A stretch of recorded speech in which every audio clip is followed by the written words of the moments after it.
मेरा जो प्रश्न है अध्यक्ष महोदय, इस राज्य के लाखों गरीबों के हित से जुड़ा हुआ प्रश्न है कि आज से कई वर्ष पूर्व झारखंड में अपितु पूरे देश के करोड़ों निवेशकों ने, गरीब परिवारों ने गहने जेवर बेच करके, जमीन बेच करके सहारा इंडिया के भिन्न भिन्न कंपनियों में निवेश किया। पैसों को आसान्वित था कि पैसे कुछ वर्षों के बाद वापस आएगा तो परिवार की आवश्यकता के अनुसार काम करेंगे। बड़े दुर्भाग्य से कहना पड़ता है कि कई वर्ष बीत गए, पैसे की वापसी नहीं हुई अध्यक्ष महोदय। और भारत सरकार यदि मजबूती से खड़ी होती निवेशकों के, गरीबों के हक में, तो वो पैसे मिल जाते। लेकिन दुर्भाग्य है इस देश का कि देश की सत्ता पर ऐसे लोग बैठे हैं जिन्हें गरीबों के हित से मतलब नहीं है। वो तो सहारा इंडिया कंपनी जैसे हितकारी लोगों के पक्ष में खड़ी होती है। मैं धन्यवाद देना चाहता हूं इस सदन से माननीय उच्चतम न्यायालय को कि जिन्होंने गरीबों को न्याय देने के लिए उनके हक में फैसला लाया।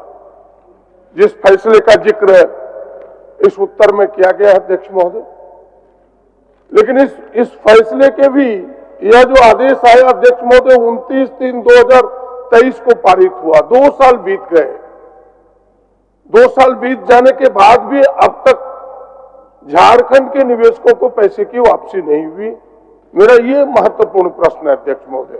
और जैसा आप भी कह सकते हैं, सदन भी कहेगा, एक लोग कहेंगे कि राज्य की भी ड्यूटी बनती है कि हम इन गरीबों के साथ मजबूती से खड़े हो, उन्हें हक दिलाने में, उनके निवेशकों के पैसे को वापस करने में। इसीलिए मेरे 2 छोटे छोटे प्रश्न हैं। वैसे उत्तर में सारी चीजें अंकित की गई है अध्यक्ष महोदय कि आदेश पारित हुआ है। आदेश पारित होने के बाद central registrar of cooperative society के पास पैसे भी जमे हैं। उन्हीं को निवेशकों की सूची जारी करनी है ताकि पैसे की वापसी हो सके। ये सारे काम लंबित पड़े हैं अध्यक्ष महोदय। मैं सरकार से सीधा प्रश्न कर रहा हूं, क्या जो मैंने पहले आग्रह पूर्वक कहा कि राज्य सरकार की भी ड्यूटी बनती है, जिम्मेवारी बनती है, क्या राज्य सरकार एक पोर्टल का निर्माण करेगी? क्योंकि मुझे पता है कि इन्होंने टोल फ्री नंबर जारी किया है जो सफिशिएंट नहीं है। इस प्रश्न के उत्तर में वो अंकित नहीं है, लेकिन मैंने जो जानकारी उपलब्ध की है, जो मुझे पता है, वो तो सरकार बताएगी कि मेरा ज्ञान कितना सही है, कितना गलत है। इन्होंने टोल फ्री, लेकिन वो सफिशिएंट नहीं है।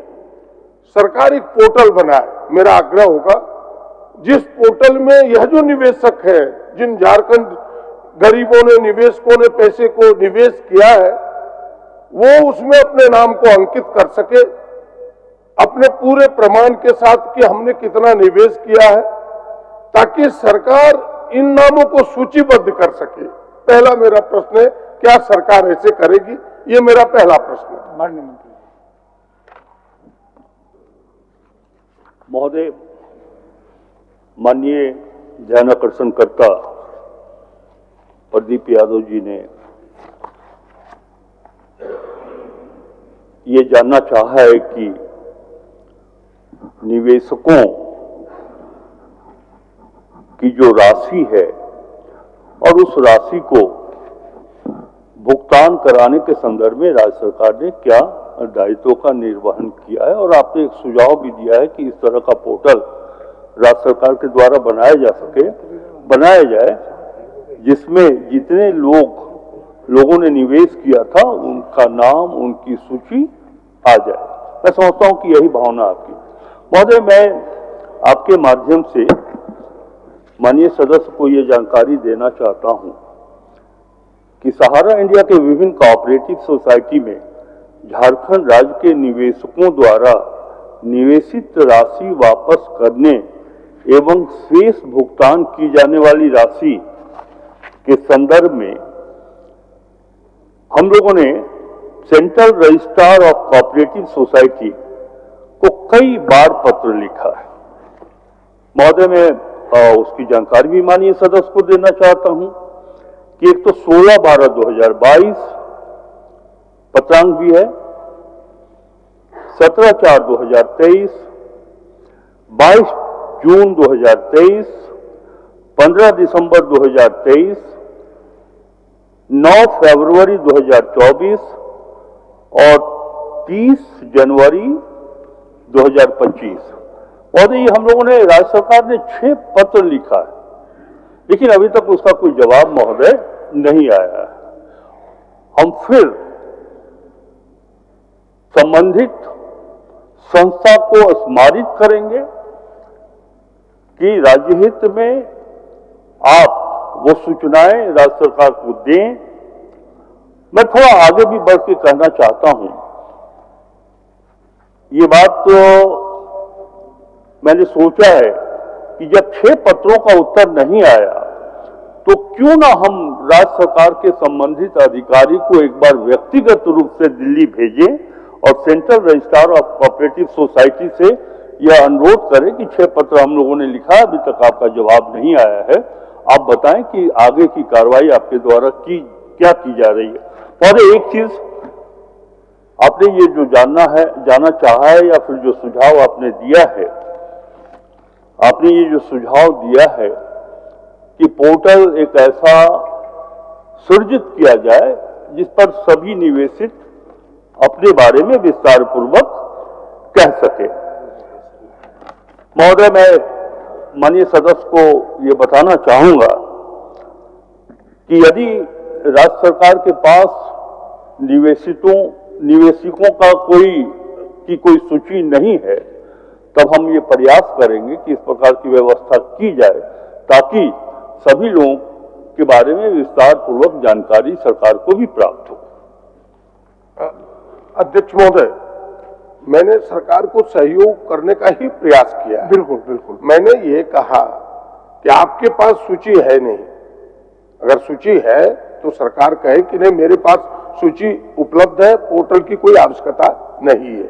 इसीलिए हमने कहा कि आपने टोल फ्री नंबर भी दिया था जिसमें कुछ निवेशकों ने अपने नाम भी अंकित कराए होंगे टोल फ्री नंबर के माध्यम से, इसीलिए हमने कहा कि पोर्टल।